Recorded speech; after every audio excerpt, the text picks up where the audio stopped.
Okay. So, I want to read the note on thing. Oh, yes, do that. Okay.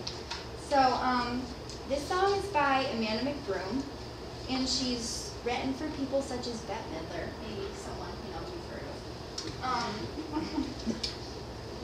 So, in her song book, she gives a little blurb about the inspiration for this next song. My mother died when I was young. She came to me one night in a very vivid dream, one of the real dreams we sometimes have.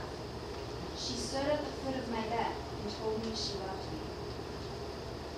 I got up and went to the piano immediately, and this one appeared. Can you tell them the year of it? 1981. It's called The Portrait. Ready?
Footsteps